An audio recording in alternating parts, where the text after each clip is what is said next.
सिरात मुस्तकीम चैनल को सब्सक्राइब करें, लाइक एंड शेयर करें और बेल बटन को लाजमी प्रेस करिएगा ताकि जैसे ही मैं कोई वीडियो अपलोड करूं फौरी तौर पे आप लोगों को मिल सके।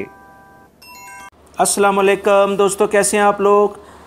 दोस्तों, खादमे हरमैन शरीफैन शाह सलमान बिन अब्दुल अज़ीज़ ने वाज़िया किया है कि ममलिकत में पहली बार हज और उम्रे पर आने वाले ज़ायरीन से कोई फ़ीस नहीं ली जाएगी और ना ही ये जैसे पहले भी ये फ़ीस नहीं ली जा रही थी और अब भी उसमें तसलसल रखा जाएगा।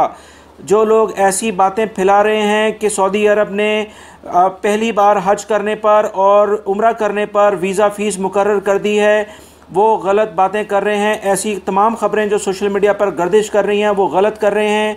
और जो भी दूसरे कंट्री से लोग आ रहे हैं, अगर उनके एजेंट इस मद में कोई फ़ीस लेते हैं तो वो सरासर गलत करते हैं। तो दोस्तों, ये एक बहुत इंपॉर्टेंट ख़बर मैं आपसे शेयर कर रहा हूँ, क्योंकि जो भी लोग पहली बार दूसरे मुल्कों से हज या उम्रा करने आएंगे उनसे कोई वीज़ा फ़ीस नहीं ली जाएगी पहली बार आने पर। दूसरी दफ़ा आते हैं तो उसकी जो भी चार्जेज़ हैं वो लिए जाएंगे, मगर पहली बार आने पर सऊदी गवर्नमेंट ने वीज़ा फ़ीस माफ़ की हुई है। लिहाजा जो भी कोई इस सिलसिले में एजेंट या कोई भी आलाकार इस बारे में कोई फ़ीस लेता है तो वो गलत करता है। वो कानूनन इस बात की, सऊदी कानून इस बात की इजाज़त नहीं देता कि वो इसकी वीज़ा फ़ीस ले। 2017 से लेकर अब तक लेबर मार्केट में मिनिस्ट्री ऑफ लेबर ने यानी वजारत अमल ने बहुत सारी खिलाफ वर्जियाँ नोट की हैं जो कि मुख्तलिफ़ कंपनी अपने मुलाजमीन के साथ करती हैं। दोस्तों, इस बारे में ये एक बहुत अच्छा एक्शन है मिनिस्ट्री ऑफ लेबर का जो मैं आपसे शेयर करना चाहता हूँ। मिनिस्ट्री ऑफ लेबर के कानून के मुताबिक कुछ खिलाफ वर्जियाँ ऐसी संगीन नोयत की हैं जिसे एम्प्लॉयज़ की मुकम्मल फ़ाइल का ना होना। दोस्तों, ये एक ऐसी मुख्तलिफ़ कंपनियों में ऐसी गलतियाँ की गई हैं जिसके ऊपर मिनिस्ट्री ऑफ लेबर ने बहुत ज़्यादा जुर्माने भी किए हैं कि कंपनीज़ के पास एम्प्लॉयज़ का मुकम्मल रिकॉर्ड नहीं होता है। अगर उनके पास पहली तो बात है फ़ाइल ही नहीं होती है, अगर उन्होंने फ़ाइल बनाई भी है तो उसके अंदर कम्प्लीटली रिकॉर्ड नहीं होता है। तो लिहाजा ये रिकॉर्ड ना होने का मकसद ये ज़ाहिर करता है कि उन्होंने एम्प्लॉयज़ के साथ कोई प्रॉपर रिकॉर्ड नहीं रखा, उनके साथ कोई कॉन्ट्रैक्ट नहीं किया है, उनको अपनी मर्ज़ी से सैलरी देते हैं। इस तरह से एम्प्लॉयज़ के काफ़ी सारे राइट्स को वो खा जाते हैं। लिहाजा ये इन सारी चीज़ों के ऊपर मिनिस्ट्री ऑफ लेबर ने एक्शन लेते हुए मुख्तलिफ़ कंपनियों के तकरीबन 70,000 के करीब उनकी खिलाफ वर्जियाँ रिकॉर्ड की हैं और ऐसी कंपनियों के खिलाफ 125 मिलियन रियाल का जुर्माना आयद किया है और कंपनियों को ये कहा है कि वो लाजमी तौर पे एम्प्लॉयज़ की मुकम्मल फ़ाइल करें, उनका कॉन्ट्रैक्ट उसमें रखें और जो भी उनसे मुतल्लिका डॉक्यूमेंट्स हैं उनको कंप्लीट अपने पास रिकॉर्ड में रखें। सऊदी रॉयल डिफेंस ने एक बार फिर जज़ान शहर पर रिहायशी इलाके में फेंके गए हौसी बागियों की तरफ से एक मिसाइल को नकारा बना दिया है। ये मिसाइल जज़ान में आम शहरी आबादी को निशाना बनाने की तरफ जा रहा था, लेकिन इसे हवा में ही, फ़िज़ा में ही तबाह कर दिया गया है, जो कि सऊदी एयरफोर्स की भरपूर महारत का सबूत है। सऊदी अरब में पिछले काफ़ी दिनों से एक मुहिम चलाई जा रही है जिसे सलामती मुहिम का नाम दिया गया है।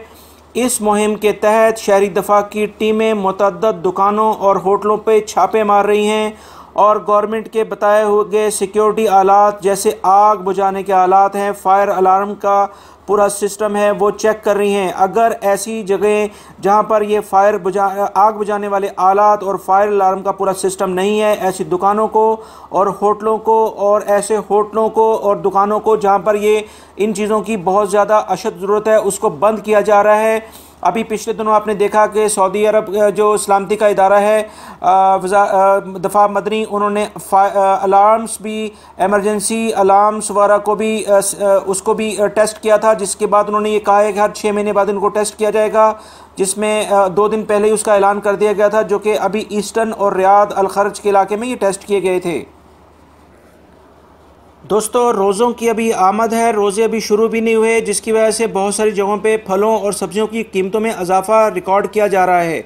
इसके साथ साथ जो जानवरों की कीमतें हैं उनके अंदर भी काफ़ी इजाफ़ा देखने में आया है कि पहले जो 600 रियाल का एक जानवर था वो अब 900 रियाल में, और जो 400 का था उसकी कीमत में भी काफ़ी इजाफ़ा हो गया है। लिहाजा सऊदी हुकूमत इस बारे में सख्ती से इन चीज़ों को चेक कर रही है और रमज़ान के अंदर ऐसे अफराद जो कि महंगाई का सबब बनेंगे उनके खिलाफ सख्त एक्शन लिया जाएगा।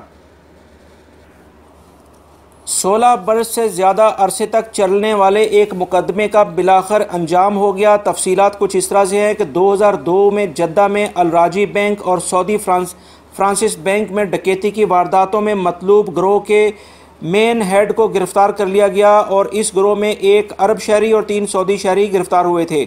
यह मुकदमा तकरीबन 16 साल अदालत में चलता रहा और आखिरकार 16 साल बाद डकैती के मुजरिम को सरेआम सर कलम करके दूसरों के लिए इबरत का निशान बना दिया गया। महकमा मौसमियात ने ऐलान किया है कि काफ़ी दिनों से चलने वाले गर्दो गुबार के तूफ़ान अब काफ़ी थम जाएंगे। रमज़ान के शुरू होते ही ये ख़त्म हो जाएंगे, जबकि मूसलाधार बारिशों का एक नया सिलसिला 17 मई से सऊदी अरब में दाखिल हो रहा है। बारिशों का ये सिलसिला हायल, कसीम, रियाद, जज़ान, असीर, अबहा वगैरह के इलाकों में आएगा और ये 25 मई तक ये चलता रहेगा। उसके बाद ये सिलसिला भी थम जाएगा। रियाद से खबर आई है कि सुप्रीम कोर्ट ने मुसलमानों से मंगल 29 शबान को रमज़ानुल मुबारक का चाँद देखने की अपील की है।